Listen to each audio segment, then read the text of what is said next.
Top quality और consistent performance के लिए सिर्फ सिल्वर पंप नाम याद रखना। ಚೀಫ್ ಸೆಕ್ರೆಟರಿ ಬಗ್ಗೆ ರವಿಕುಮಾರ್ ಆಡಿದ್ದಾರೆ ಎನ್ನಲಾದಂತಹ ಮಾತುಗಳು ಇದಕ್ಕೆ ಸಂಬಂಧಪಟ್ಟಂಗೆ ರಾಜ್ಯ ಸರ್ಕಾರ ಬಹಳ ಗಂಭೀರವಾಗಿ ಇದನ್ನು ಪರಿಗಣಿಸಿದೆ. ಈಗ ರವಿಕುಮಾರ್ ಅವರಿಗೆ ಸಂಕಷ್ಟ ಶುರುವಾಗಿದೆ. ಬಂಧನದ ಭೀತಿ ಇಲ್ಲ ನಿಜ, ಆದರೆ ವಿಚಾರಣೆ ಇವತ್ತು ವಿಧಾನಸೌಧ ಠಾಣೆ ಪೊಲೀಸರು ತನಿಖೆಯನ್ನು ಶುರು ಮಾಡ್ತಿದ್ದಾರೆ. ಪ್ರಾಥಮಿಕ ಸಾಕ್ಷ್ಯ ಸಂಗ್ರಹಿಸ್ತಾ ಇದ್ದಾರೆ ಪೊಲೀಸರು.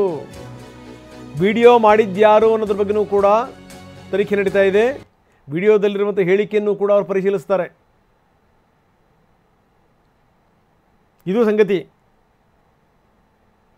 ನನಗೆ ಬಹಳ ಆಶ್ಚರ್ಯ ಆಗುವಂಥದ್ದು ಏನು ಅಂದರೆ, ಎಲ್ಲರ ಕೈನಲ್ಲೂ ಮೊಬೈಲ್ ಇರ್ತವೆ. ಯಾವ ಸಂದರ್ಭದಲ್ಲಿ ಗುಂಪಲ್ಲಿ ಯಾರು ಆನ್ ಮಾಡ್ಕೊಂಡಿರ್ತಾರೆ ಹೇಳೋಕ್ಕಾಗಲ್ಲ. ನಾಯಕರುಗಳು ಅದು ಯಾವ ಧೈರ್ಯದ ಮೇಲೆ ಡೈಲಾಗ್ಗಳು ಹೊಡಿತಾರೆ ಅಂತ. ಇದು ರವಿಕುಮಾರ್ ಒಬ್ಬರಿಗೆ ಅನ್ವಯ ಆಗುತ್ತೆ ಅಂತಲ್ಲ. ಇಷ್ಟೊಂದೆಲ್ಲ ಮೀಡಿಯಾ ಜಾಗೃತವಾಗಿರುವಂಥ ಸಂದರ್ಭದಲ್ಲಿ ಈ ರೀತಿ ಮಾತಾಡ್ತಾರೆ ಅಂತಂದ್ರೆ ಏನರ್ಥ? ರವಿಕುಮಾರ್ ಹೇಳಿಕೆಯನ್ನು ಪೊಲೀಸರು ಪಡಿತಾರಂತೆ.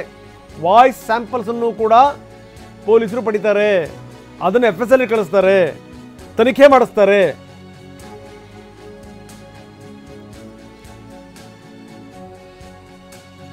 ಇದು ಬಹಳ ಸೂಕ್ಷ್ಮ ಪ್ರಕರಣ ಆಗಿರೋದ್ರಿಂದ ಇದನ್ನು ಆಳಕ್ಕಿಳಿದು ತನಿಖೆ ಮಾಡಬೇಕು ಅಂತ ಅಂದರೆ ಇದೊಂದು ಒಳ್ಳೆಯ ಅವಕಾಶ ಸರ್ಕಾರಕ್ಕೂ ಕೂಡ. ಎಷ್ಟರ ಮಟ್ಟಿಗೆ ವಿಪಕ್ಷವನ್ನು ಮುಜುಗರಕ್ಕೆ ಸಿಲುಕಿಸಬಹುದು ಅದೆಲ್ಲ ಪ್ರಯತ್ನವನ್ನು ಕೂಡ ಸರ್ಕಾರ ಮಾಡೇ ಮಾಡುತ್ತೆ, ಡೌಟೇ ಇಲ್ಲ. ಈ ಬಂಧನದ ಭೀತಿ ಇಲ್ಲ ಒಪ್ಕೊಳ್ಳೋಣ, ಆದರೆ ಈ ವಿಚಾರಣೆ ಇದೆಯಲ್ಲ, ಆ ಮುಜುಗರ ಎದುರಿಸಲೇಬೇಕು ಅಂಥ ಸ್ಥಿತಿ.